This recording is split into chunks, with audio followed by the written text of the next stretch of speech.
Hi there, I'm Jen Mullins. I'm with Michigan Disability Rights Coalition and I work in the Michigan Assistive Technology Program. With COVID-19, a lot of us are finding ourselves at home more because we want to stay safe, which is good, and flatten the curve. And a lot of folks are starting to cook at home more, right? Because we have to, and it's not always easy to cook at home. If you have a disability that impacts your vision, or your dexterity, or your fine motor control, or your hand and arm strength, cooking from home can be challenging, and baking from home as well.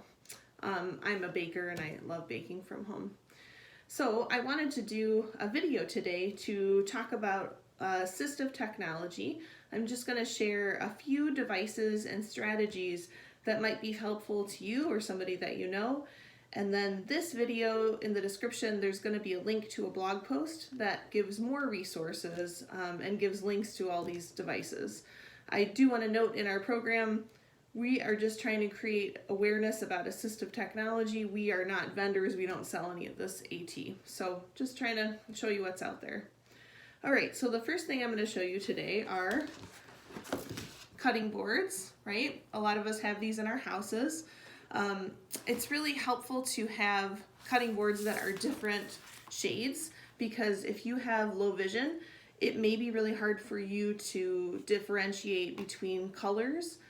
So for example, if I want to chop up this hard-boiled egg on this white cutting board, if I have low vision, it's going to be hard for me to see where the food is and how to chop it. But if I stick it on this black cutting board, it's a better contrast, right? You can see it a little bit better, and chopping is going to happen. It's a little better.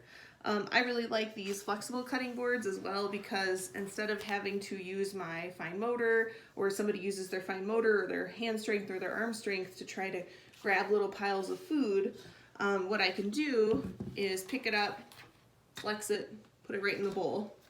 It's very handy. And for somebody who has a disability related to, the needs that you're finding with cooking and chopping and things like that, it can be really making a difference between, cooking or not cooking. So with slippery eggs like this, a lot of us have done hard-boiled eggs. They can kind of slip around on us. So I wanted to show a technique with some tongs. You get the tongs, you get your knife. Hopefully you can see this. I'm going to scoot it so it's different. So I got the tongs and the knife, and oh look, I can cut up this slippery egg a lot easier than if I were just trying to hold it and then it slips out of my hand, and yeah.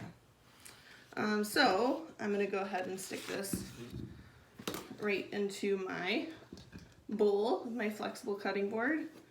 And then I also wanted to show you it with something different, another food.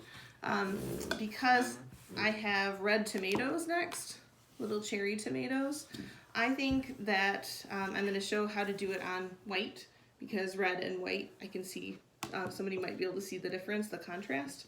So you just, like the egg, you hold the cherry tomato with the tong, you got your knife, it's a little dirty now with egg.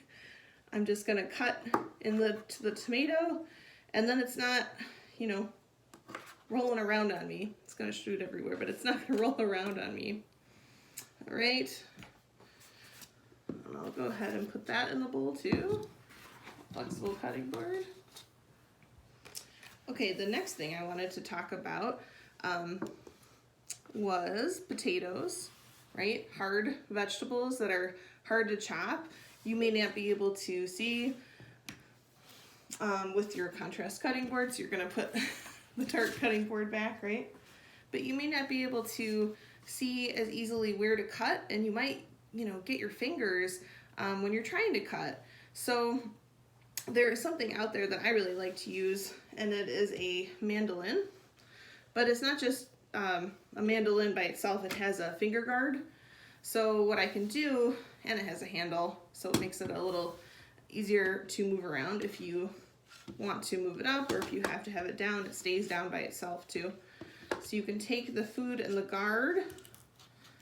If you need to use the guard, you can. I feel okay with not using the guard at first. And you just gotta run it on the blade And I'm going to pull this up and you can see I have some pretty thin slices if I want to make like potato au gratin or something like that.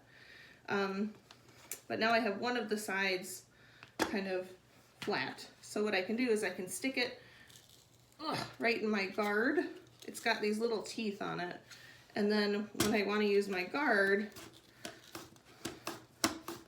there's no risk of me getting my fingers in there because the guard has me safe. So those are just a few assistive technologies, devices and strategies that I wanted to share today. If you like this video, I think I'm going to do another one. I have some other cutting, assistive technology for cutting safely, and I'd love to show it to you. So leave a comment. Do you use any of this assistive technology? Do you use something we didn't talk about? Do you have any questions? Let me know. Thanks. Bye from Jen.